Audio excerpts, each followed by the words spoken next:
The following clip is from a book review and analysis video I made on Up From Slavery by Booker T. Washington. The book is an autobiography telling the story of how Washington, who was born a slave, rose up from slavery while helping his fellow freed slaves become freer still through education and hard work. It is full of wisdom regarding the history of slavery, the value of education, the power of merit, and how to effectively improve race relations, among other things. I think of Washington as an American hero, whom we should all look up to today for guidance in these divisive times.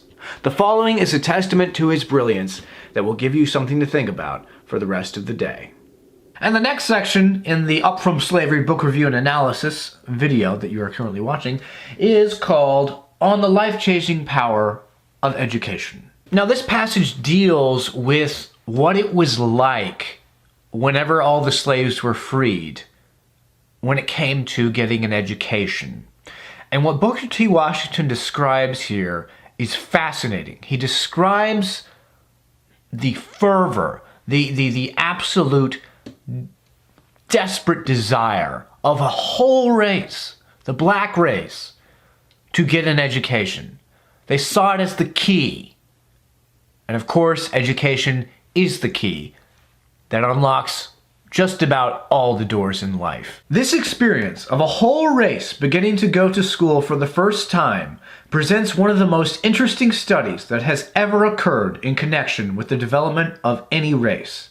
Few people who were not right in the midst of the scenes can form any exact idea of the intense desire which the people of my race showed for an education. As I have stated, it was a whole race trying to go to school.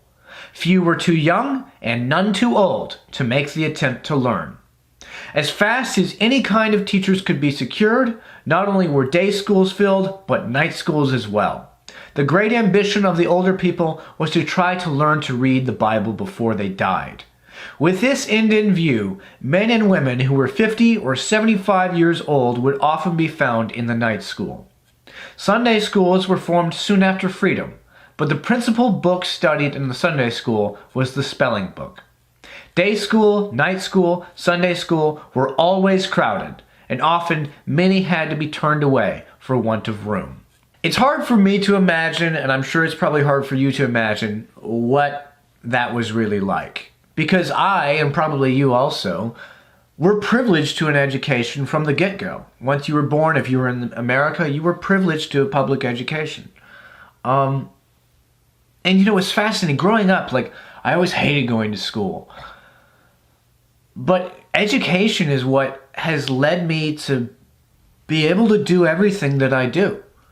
And so even though, I don't know, I had some classes that were boring and some teachers that weren't so good, honestly, one of the most valuable gifts that I was given in my life was an education. Booker T. Washington, towards the beginning of the autobiography, he talks about his desperate want to learn how to read.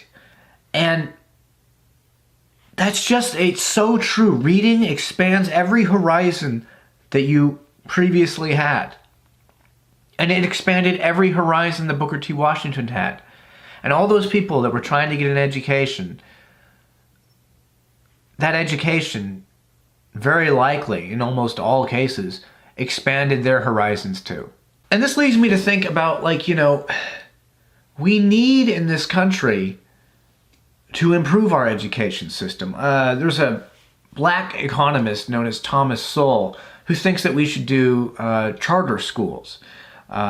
Basically, it's I don't really understand them, but it's basically where the government, through taxes, instead of giving so much money to public schools, allow parents basically to choose with extra money where they want their kids to go to school, whether to a public school or a charter school.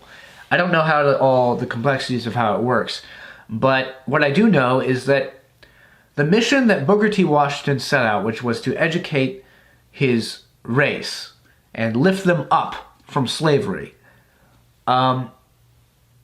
he made a lot of progress, but a lot of that progress has been stifled since he departed this earth Not that black people haven't become more literate or more educated. It's just that I am completely aware of the fact that in the inner cities of this country that are predominantly black, the public schools there are absolute shit, and the black families that are in those neighborhoods don't have the ability to send their kids to great schools to get that invaluable education that will expand their horizons.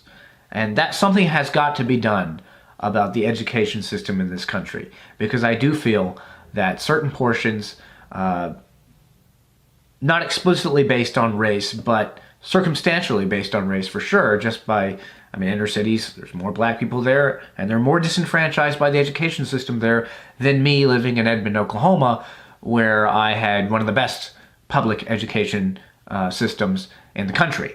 And so, and Edmond happens to be predominantly white. I would love to see a black leader like Booker T. Washington emerge out of this chaos that we're all living in, and make the education system in this country what it always should have been.